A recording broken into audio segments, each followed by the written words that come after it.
जीवन में भजन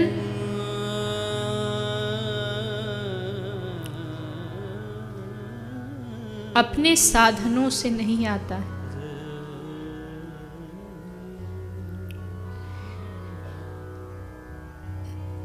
जीवन में भगवत प्राप्ति अपने भजन से भी नहीं होती है।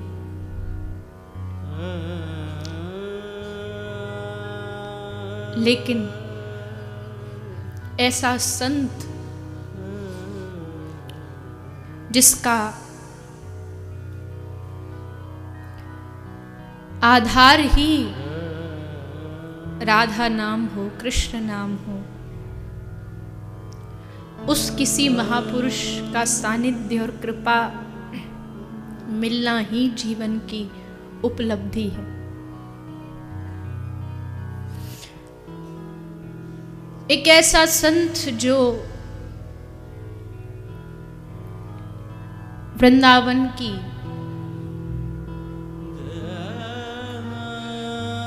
माटी में पड़ा पड़ा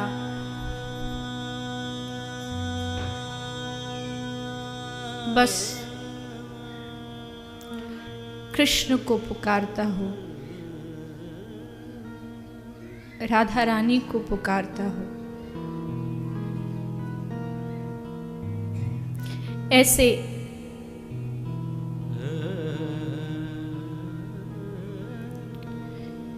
किसी महत् पुरुष का सानिध्य मिल जाना ही भगवान की कृपा है। और ऐसे संत नहीं है, ऐसा नहीं है, हैं, पर अपने आप को छुपा करके रखे हैं, कहीं कोई जान न ले, कोई पहचान न ले, कहीं मेरी भक्ति में ये सब बाधा न बन जाए।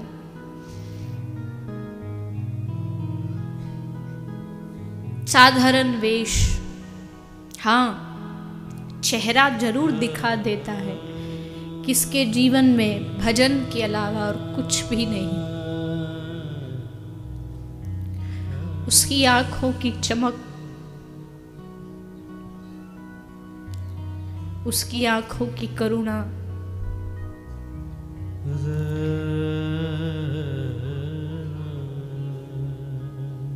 दर्शाती है कि सचमुच इन्होंने कुछ पाया है।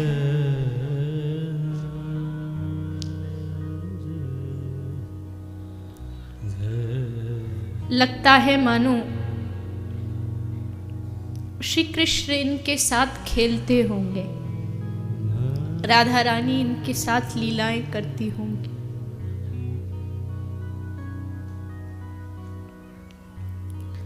श्री गिरिराज गोवर्धन में जब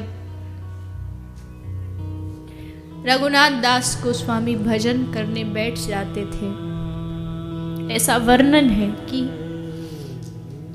24 घंटे में से केवल 2 घंटे सोते थे और बाकी समय भगवान नाम जाप करते थे।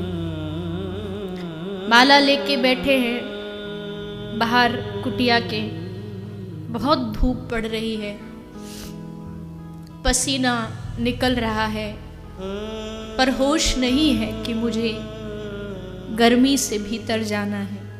और तब अपने उस शरणागत की सेवा करने के लिए राधा रानी प्रकट होती है और भजन करते हुए रघुनाथ दास गोस्वामी के सर पर अपनी चुनरी का पल्लू निकाल करके उनके सर पर उड़ा देती।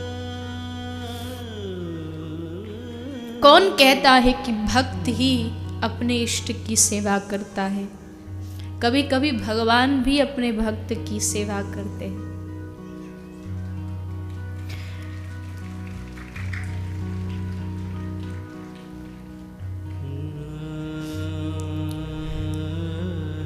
तेर कदम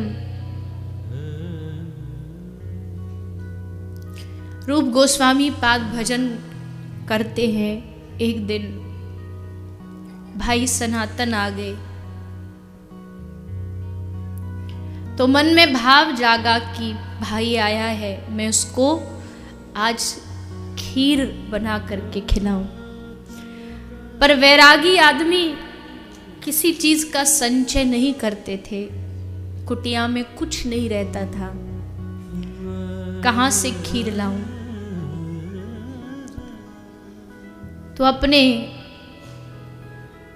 प्रेमी की इच्छा पूरी करने के लिए श्री राधा रानी आज एक छोटी सी लाली के रूप में आ गई। हाथ में डब्बा लगा है और ला करके कहती है, अरे बाबा, ओ बाबा सुन, देख मैं तेरे ताई खीर लाई हूं। बाबा बोले, लाली तू कौन है, यहां कैसे आई? बोली, बाबा अरे मैं खेलवे को आ रही थी तो मेरी मैया बोली जा, वो बाबा जी रहे ना बाहर, गांव के बाहर, बाकू खीर दिया। तो बाबा मैया ने तेरे लिया भिजवाई है, या खीर को तू पाली जो। और खीर दे के राधा रानी चली गई। रूप गोस्वामी तो समझ नहीं पाए, लेकिन जब उस खीर को सनातन गोस्वामी ने ग्रहण किया, मुंह में जाते ही समझ गए कि ये खीर किसी बालिका की नहीं है। इसके खीर में जो स्वाद है वो तो स्वयं श्री राधा रानी के हाथ का स्वाद है। जा उस बालिका को ढूंढ के ला। और रूप भागने लगे उस बालिका को ढूंढने के लिए, पर वो कहीं नहीं मिली।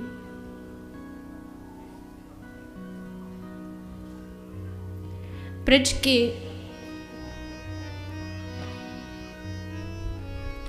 एक दो नहीं,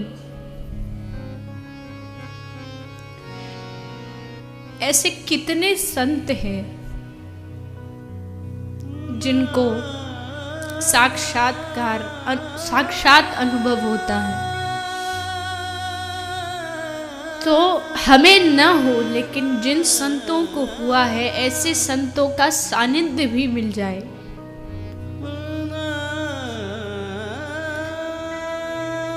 जिनको आज भी श्री राधा रानी की पायल सुनाई देती है, कृष्ण की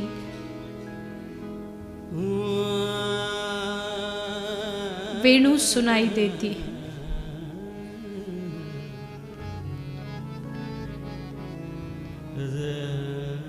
ब्रज धाम ही ऐसा है